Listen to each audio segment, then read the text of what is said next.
নমস্কাৰ প্ৰথমে মই মোৰ চেনেলৰ আনিটি ভিডিঅলৈ আপোনালোক সকলোকে স্বাগতম জনালো আজি মই বনাবলৈ লৈছো মূলাৰ আচাৰ আৰু মূলাৰ আচাৰ খাবলৈ বহুত বেছি ভাল লাগে আৰু মই কিদৰে বনাইছো তাকে আপোনালোকক দেখুৱা তাৰ বাবে মই ইয়াতে লৈ লৈছো কেটামান মূলা আৰু আপোনালোকে যদি বিচাৰে মূলাৰ আচাৰ অলপ সৰহকে বনাই থব তেন্তে আপোনালোকে অলপ সৰহকে মূলাখিনি লব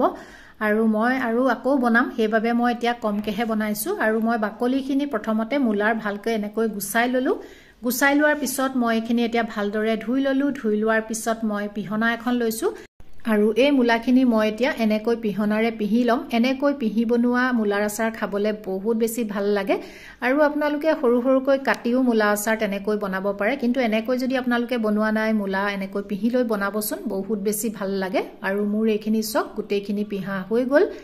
পিহি লোৱাৰ পিছত এতিয়া মই মূলাখিনি এটা গ্লাছৰ বাউলত লৈ লম আৰু গ্লাছৰ বাউলত লোৱাৰ পিছত এইখিনি অলপ সময় নিমখ দি ৰাখিব লাগিব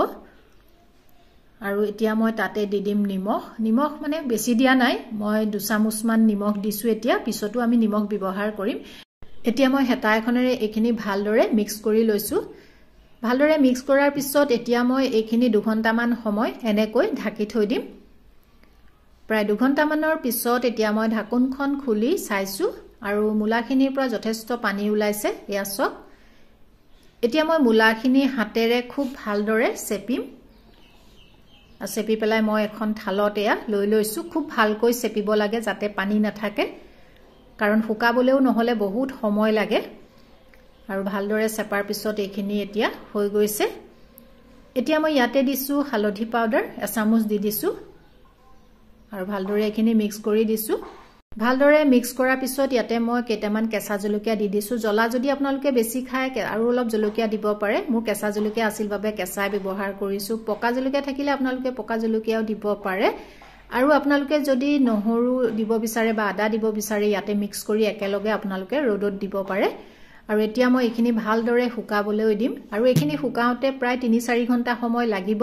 এতিয়া এইখিনি ভালদৰে শুকাই মানে মই আচাৰত দিয়া মছলাখিনি ৰেডি কৰি লওঁ এফালে মই ফ্ৰাইং পেন এখন গৰম হ'বলৈ দিছো আৰু তাতে মই প্ৰথমতে দিছো কেঁচা গোটা ধনিয়া 2 চামুচ দিছো কেঁচা চফ দিলো মই ইয়াতে 2 চামুচ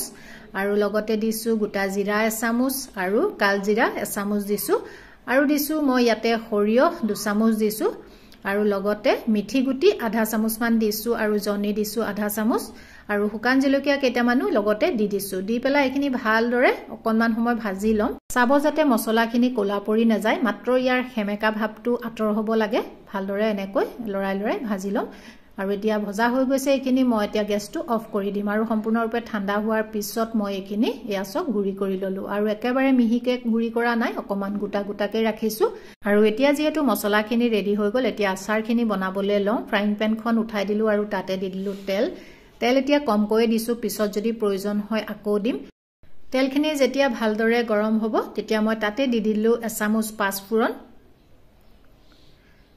পাঁচফোৰণ দিয়াৰ পিছত মই ৰ'দত শুকুৱাই থোৱা মূলাখিনি লৈ আহিলো আৰু ভালদৰে এইখিনি জৰ্জৰীয়া হৈ শুকাই গল মাত্ৰ চাব খালি তাত পানীটো থাকিব নালাগে আৰু এতিয়া মই মূলাখিনি সেই তেলতে দি দিম আৰু গেছৰ জুইটো মই একেবাৰে কমাই ৰাখিছো আৰু কম জুইত এইখিনি অকমান সময় ভাজিব লাগিব আৰু এতিয়া মই গুৰি কৰি থোৱা মছলা গুৰিখিনি তাতে দি দিছো আৰু লগতে সোৱাদমতে নিমখ দি দিছো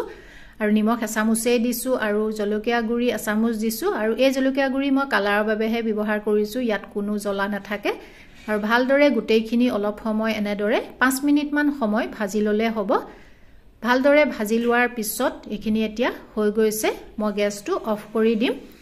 আৰু সম্পূৰ্ণৰূপে এইখিনি ঠাণ্ডা হ'বলৈ দিম আৰু মই ফ্ৰাইং পেনখনৰ পৰা এটা গ্লাছৰ বাউলত এইখিনি এতিয়া নমাই ৰাখিলো আৰু সম্পূৰ্ণৰূপে ঠাণ্ডা হোৱাৰ পিছত মই এইখিনি সাফা বটলত ভৰাই থম আৰু বটলত ভৰোৱাৰ পিছত এইখিনি প্ৰায় 2-3 দিন মান সময় ৰ'দত দিব আৰু যদি আপোনালোকে তেল কম দেখে তেন্তে ইয়াতে তেল আৰু অকনমান দি দিব গৰম কৰি বা কেঁচাকেও আপোনালোকে দিব পাৰে ৰ'দত দি থৈ দিব আৰু ইয়াতে আপোনালোকে ভিনেগাৰ দিব বিচাৰিলে অকমান দিব পাৰে বা নেমু ৰসো অকমান চেপি দিব পাৰে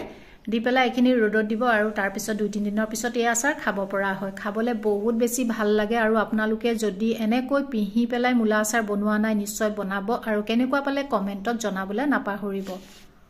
আৰু আপোনালোক যদি মোৰ চেনেলৰ নতুন ভিউৱাৰ্ছ বা মোৰ ভিডিঅ' আজি প্ৰথম চাইছে তেন্তে মোৰ চেনেলটো ছাবস্ক্ৰাইব কৰি কাষত থকা বেল আইকনটো প্ৰেছ কৰি অল কৰি থব তেতিয়া মোৰ আহিবলগীয়া সকলো ভিডিঅ'ৰ নটিফিকেশ্যন আপোনালোকে পাই থাকিব আজিৰ ভিডিঅ'টো চোৱাৰ বাবে আপোনালোকক বহুত বহুত ধন্যবাদ জনালো